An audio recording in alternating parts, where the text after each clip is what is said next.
eu sempre penso assim, que acho que a gente precisa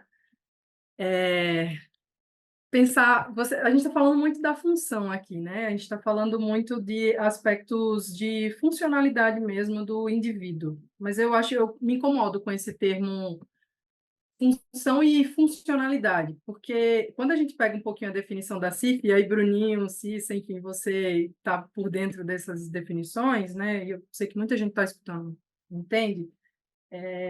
Quando a gente fala de testes funcionais, eu sempre me questiono até que ponto ele é funcional. É funcional para quem? Para que gesto, né? Para que movimento? Para que atleta? Já que a gente está, né, falando um pouco da área da fisioterapia esportiva. Então, essa parte funcional a gente precisa considerar questões que eu sempre falo o bom combo, né? O fisioterapeuta mensura, quantifica e o paciente fala. Duas coisas importantes dentro de uma avaliação de funcionalidade global, em que eu considero estrutura, função, atividade e participação, né? Se eu penso o que é um bom teste para identificar, por exemplo, uma função neural, clinicamente, a gente tem os nossos testes neurodinâmicos, né? Eu acho que não Uhum. é esse o foco aqui que a gente quer falar. A gente está falando algo. E aí você entende já de onde vem a dificuldade, né? Teste funcional. Tá, mas eu não estou vendo a função do nervo ali, indiretamente, mas não estou vendo, não está gerando um formigamento, né? Então, assim, será que isso não é funcional para que estrutura, né? Então, a gente precisa pensar um pouquinho nesse sentido.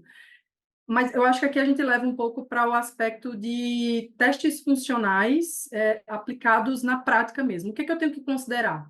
Primeiro, para um teste ele entrar e para a prática, ele precisa, no mínimo, ser válido.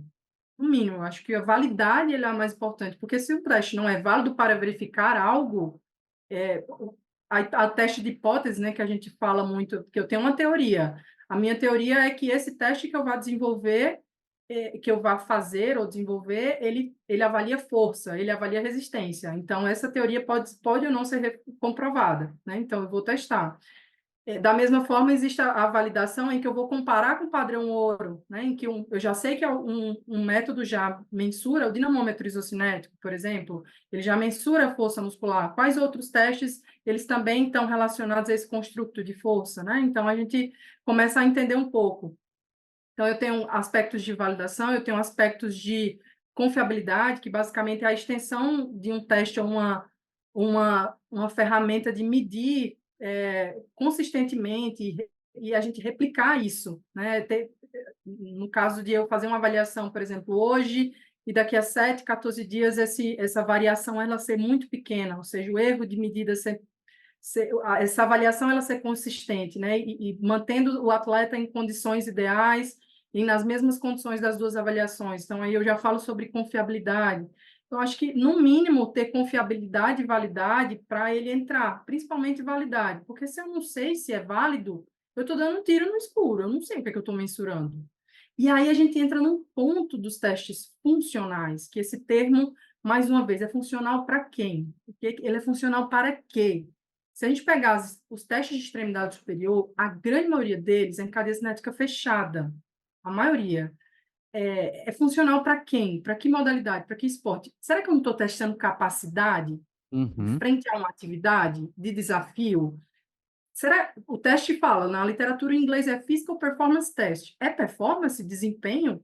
Mas se eu for Uhum. pegar a definição de desempenho mesmo, da CIF, a CIF me fala que desempenho está atrelado a algo que o atleta ele vai fazer em campo. Eu quero ver ele em campo jogando. Isso para mim é desempenho.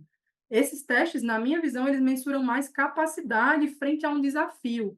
E aí a dificuldade de validação desses testes entra em quê? Vários construtos ao mesmo tempo. Eu tenho força, resistência, eu tenho agilidade, preciso de estabilidade. Como é que eu vou mensurar? Como é que eu vou validar isso se é tudo ao mesmo tempo? Entende? Uhum. Então, vem essa dificuldade de você validar esses testes daí. Confiabilidade já é mais tranquilo, né? Mas a validação desses testes, que é o que esse estudo nosso traz, e aqui eu queria só fazer abrir um parênteses, queria agradecer aos meninos que trabalharam, né? No caso, Danilo, a Letícia, a Rimaine, que foi minha aluna de mestrado, e também o Chico, lá da UPE, todos vinculados, né, aí ao trabalho, que ninguém faz nada sozinho, esse trabalho aí jamais seria esse trabalho sem a participação deles, então aqui eu reforço aqui, inclusive, meu agradecimento, tá? Queria ressaltar aqui. Enfim, é mais nesse sentido, acho que Cissa pode complementar aí um pouco, o Foucault, mas eu acredito que, diante da sua pergunta, assim, o que é um bom teste? Um bom teste é quando a ciência já comprova que esse teste ele está mensurando aquilo, e aí o clínico vai e utiliza.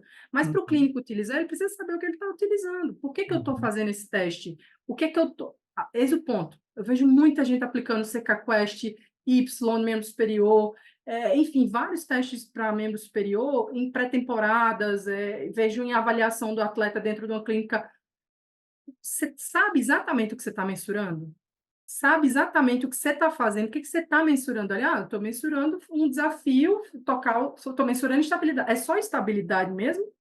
Não tem outra coisa que você está mensurando? Será que eu não estou indiretamente? Porque a validação, se um estudo mostra que ele é válido como um teste de força, por exemplo, isso me mostra uma questão indireta, né, de que eu uhum, estou avaliando uma força também, algo, né? Então, assim, o que esse teste ele está mensurando? Você sabe exatamente o que ele está mensurando? Então, é interessante ter essa criticidade, porque às vezes eu estou aplicando o teste só para dizer, eu estou avaliando.